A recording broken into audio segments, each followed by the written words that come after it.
അപ്പോൾ +1 കെമിസ്ട്രിയിലെ some basic concept of chemistry എന്ന് പറയുന്ന ഫസ്റ്റ് ചാപ്റ്ററിലെ ഇമ്പോർട്ടൻ്റ് ആയിട്ടുള്ള ഒരു ടോപ്പിക്കാണ് law of chemical combination.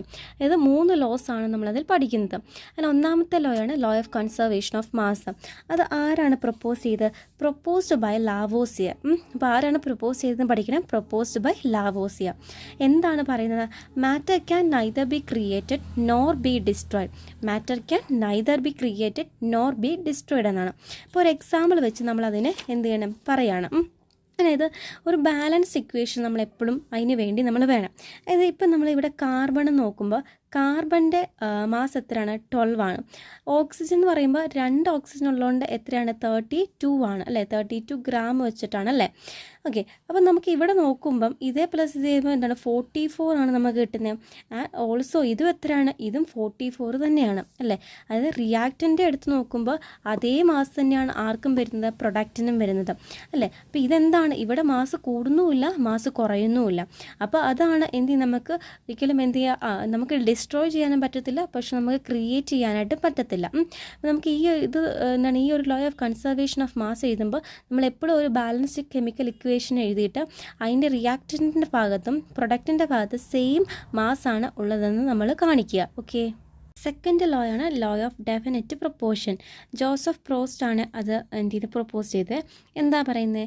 It state that a given compound always contain exactly the same proportional of element by weight. അങ്ങനെ it state that a given compound always contain exactly the same proportional of element by weight. നമ്മളത് ഏതൊരു compound എടുത്താലും അതിൻ്റെ എലമെൻറ്റിൻ്റെ വെയ്റ്റിൻ്റെ proportional എപ്പോഴും എന്തായിരിക്കും? Constant ആയിരിക്കും. അതാണ് law of definite proportion പറയുന്നത്.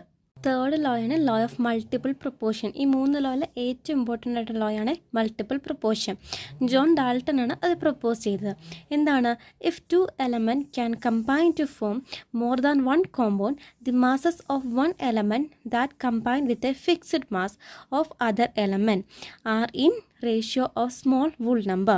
അതായത് 2 എലമെൻറ്റ് നമ്മൾ കമ്പൈൻ ചെയ്യുമ്പോൾ അതിൽ ഒന്നിൽ കൂടുതൽ കോമ്പൗണ്ട് ഉണ്ടാകുമ്പോൾ അല്ലേ, 2 എലമെൻറ്റ് കമ്പൈൻ ചെയ്ത് അതിൽ നിന്ന് ഒന്നിൽ കൂടുതൽ എലമെൻറ്റ് ഉണ്ടാകുമ്പോൾ അതിൻ്റെ എലമെൻറ്റിൻ്റെ മാസ്, അതിൽ ഒരു എലമെൻറ്റിൻ്റെ മാസ് എന്തായിരിക്കും? എപ്പോഴും ഫിക്സ്ഡ് ആയിരിക്കും. അതായത് ഇപ്പോൾ ഒരു എക്സാമ്പിളായിട്ട് നോക്കുമ്പോൾ ഹൈഡ്രജൻ പ്ലസ് ഓക്സിജൻ കമ്പൈൻ ചെയ്ത് 2 പ്രൊഡക്റ്റ് ഉണ്ടാക്കിയിട്ടുണ്ടല്ലേ. ഈ 2 പ്രൊഡക്റ്റിൽ നിന്നും ഒരു എലമെൻറ്റിൻ്റെ മാസ് എടുത്ത് നോക്കുമ്പോൾ അത് എപ്പോഴും എന്തായിരിക്കും? ഫിക്സ്ഡ് ആയിരിക്കും.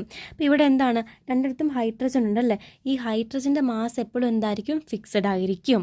അതാണ് എന്ത് law of definite proportion multiple proportion പറയുന്നത്. അപ്പോൾ ഈ 3 ലോസും വളരെ ഇമ്പോർട്ടൻ്റ് ആണ്. അതിൻ്റെ എക്സാമ്പിൾ വെച്ച് അതെന്താണ് പറയുന്നതെന്ന് കൃത്യമായിട്ട് പഠിച്ചു വെക്കുക.